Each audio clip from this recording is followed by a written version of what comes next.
Hello and welcome back, and that's right, today we are going to talk about a brand new Synology 2-bay, aren't we? Today we're going to talk about the DS723 Plus, the first real meaningful kind of publicly exposed NAS that we've seen in Synology's Plus series unveiled. And full disclosure and fair play, although I'd already heard quite a lot of rumours about this device and some little dribs and drabs of different part IDs and links that we found online. Fair play to Reddit, chap over there, hopefully it should be linked in the description as well, where it was spotted in the Synology Knowledge Center there. Lots of information that was very briefly public on there about the DS723. It detailed some of that hardware architecture, not too much, but enough for us to make some very, very, very educated guesses and eliminate a number of things that we've been in doubt about the new Plus series. And I think it would be very fair to say that everything we're going to talk about today will certainly apply to other systems in the Synology Plus lineup there. DS923 Plus, who said that? So let's talk about it right now. This 2-bay is going to arrive in the similar strategy as a follow-up to the DS720 there. It's a 2-bay expandable NAS system that has got two SATA bays there inside, and of course that means we can also use the DX517 as a 5-bay additional expansion to this system as well to bring it up to 7 bays of storage there. But what new information have we got to bring to the party here based on, because the majority of the hardware architecture of this system, whether we like it or not, is pretty much predefined because of the way Synology do their portfolio. We know it's going to be that 2-bay. It's definitely going to have the two NVMe slots there on the base. They won't remove that from this featured series.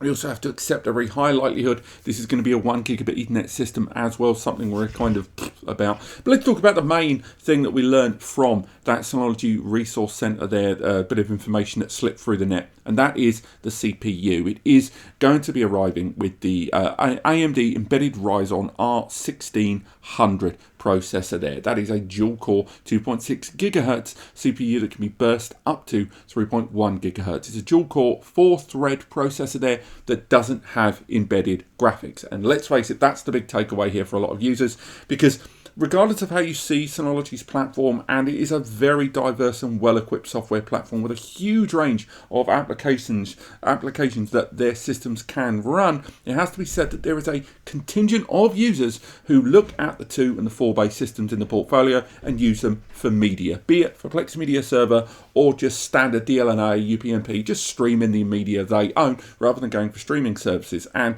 this CPU, although it is going to be able to run 1080p, it is going to be able to run 4K stuff on there. The minute you start going into tasks that require a little bit of GPU oomph to get them done, and I'm talking like playing HEVC media, highly efficient video compression or codec media there, or H.265, if you're going to be utilizing transcoding, encoding, whatever way label you want to put on it, if you're running tasks like that, this system is going to use more raw power to get the job done. If you watch my videos where we were looking at Plex Media Server testing of the 1522 Plus, you'll know that although of course it did play some of the 4K and 1080p media, the minute it had to deal with the transcoding of media or the changing of that media because it was HEVC and that kind of awkward licensing, triple kind of ownership of that license and the patent behind HEVC, the result is that it took a lot more horsepower to get a lot of these tasks done. And indeed, some of the stuff that the DS920 and the 720 is going to be able to play, and I'm including 4K media. We've actually got some new 4K Plex, 4K only Plex tests coming up very, very soon, where we've explored some of the older and new gen CPUs. Whereas Celeron and other embedded graphics CPUs can handle some of the mid-tier, up to about 50 or 60 megabits per second bitrate 4K UHD media, this CPU hits a wall on that sort of stuff. So although this CPU, that AMD, is very competent and does have a decent little base power, then it is an x86 64-bit processor and is going to run all of the other Synology applications for the most part on a like-for-like basis better than its predecessor with the Celeron.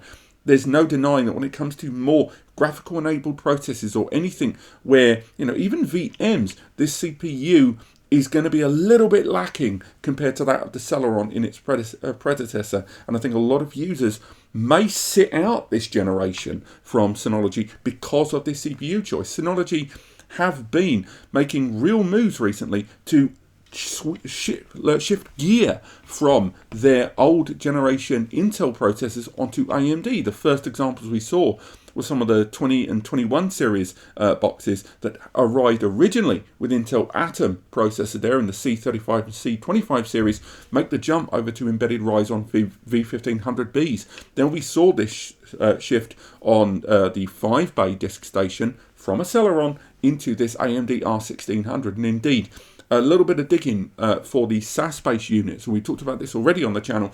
The SA64 and 6200, that are hopefully arriving quite soon. These have made the shift from Intel and Intel Silver processors over to AMD EPYC processors. Still very, very powerful, but just another example of Synology now shifting gear towards AMD processors on a number of their flagship lines. Now, why is this?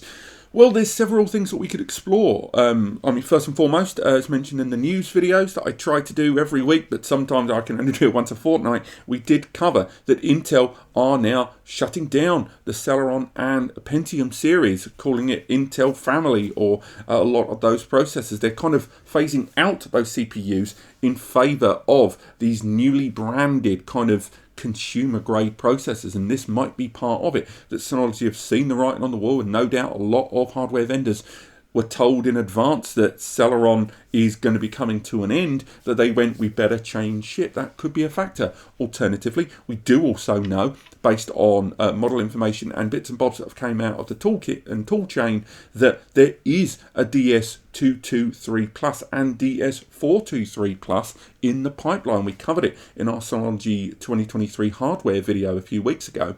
And with this could be that Synology, what they're doing is separating those, with the 223 Plus and 423 Plus being designated more home and multimedia systems. Perhaps they will arrive with Intel Celeron or embedded Vega AMD processors, leaving the 723 and the 923 series to be much more business-led, much more heavier on the SMB than they were on prosumer, hence the utilization and the choice to go with this processor. Now, moving away from discussing that processor, let's talk a little bit more about the rest of the architecture there, because at the moment there's no confirmation on much of anything else about this system currently, as far as, you know, at the time of recording this video. But what I will add is the rest of it is pretty obvious based on historical ways in which this brand has moved forward. I fully expect this CPU chassis, this NAS chassis, to be largely the same as its predecessor. I think it will have those M2 NVMe slots that can only be used for caching.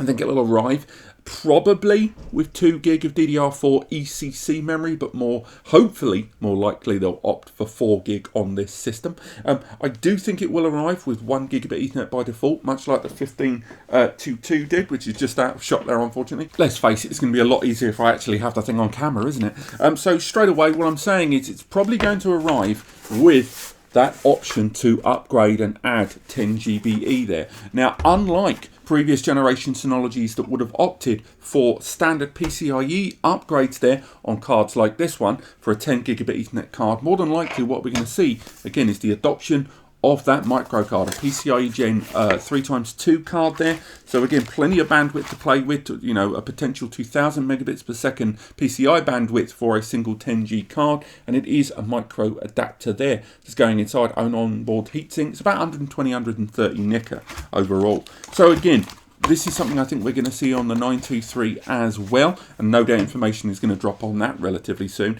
But one thing I do think it's worth highlighting when we are talking about that adapter there on the rear, of course, is this is a 2-bay NAS. We're talking about a NAS here that will only have 2 SSDs or 2 hard drives inside. I don't think it can saturate 10 GBE in that setup, even if you use some particularly impressive SATA SSDs in a RAID 0 environment. You're not going to hit 10G. Now, you are going to get some performance boosts in some ways if you utilise the SSD caching bays there, although not tremendously large amounts. And indeed, if you use the DX517, you are going to be able, of course, to add some more drives and get some throughput there. Yes, they're going to be connected via eSATA, so you're not going to be able to get more than 550, 600 megs via that external chassis that's connected, but still, that in combination with the 2 drives there, whether it's shared or a single RAID environment, I think you're going to be able to get 10 GBE bandwidth. Now, there's no guaranteeing they're going to add that 10 GBE port for the reasons I've just said. They may avoid putting it on there because they just think it's unnecessary, given it is a 2-bay system, and saturating 10 GBE, it's not really going to be hugely possible. But I do think they're going to include it as an option on this system rather than do greater than 1 gigabit Ethernet ports. I think it would be very disappointing if Synology roll out this system with that R1600 CPU and not have support of that adapter. I think we can all agree that it's definitely going to arrive on the DS923, and the DS923 is basically going to be a 4 gig 10 GBE option alternative to the 5-bay 1522.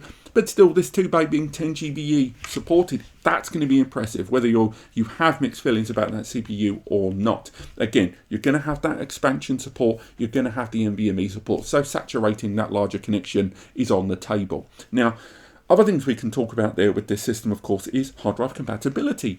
I think Synology in the last year or so has had something of a mixed message flying around about their support of hard drives and their own generation of hard drives, the HAT 5300 and 5310s that have been inside their systems, with some users concerned about support and presentation of third-party drives in those systems. I'm pleased to say that in the last 6 months, maybe even 8 months, we've seen Synology change tack a little bit on DSM 7.1 and compatibility of drives. Indeed, those of you that may have watched my 1522 Plus video a few days ago, where I did some testing with WD's Pro Series drives, will see that it did not say any warnings, it didn't say anything to me about drive compatibility or support.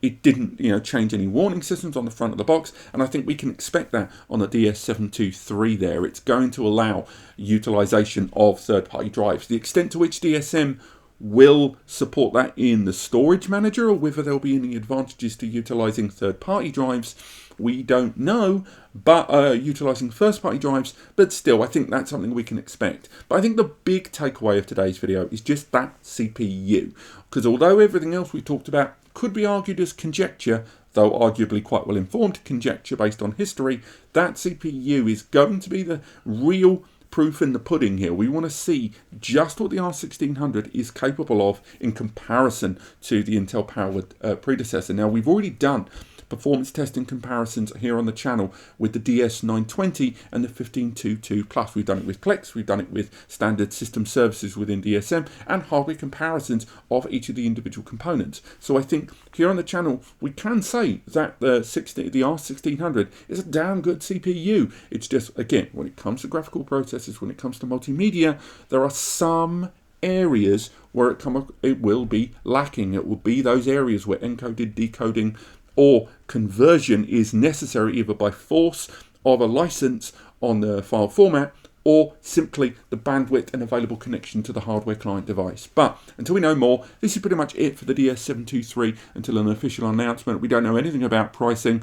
I think release-wise, a lot of people are thinking that the release is going to be the end of this month. I would argue with that based on the information we've seen. I think there are other Synology hardware afoot for the end of the month, and I would say this is way more likely to be a November or maybe even December release, depending on where you are in the world. But apart from that, thank you so much for watching. Let me know what you guys think in the comment. There should be a link in the description over to an article on NAS Compares about this, as well as links to the other NASs that we've heard rumour of or had information on linked in the description as well as that mega thread, the Synology 2023 hardware mega thread, which has been updated significantly since the first time it was written. But other than that, thank you so much for watching, and I will see you next time.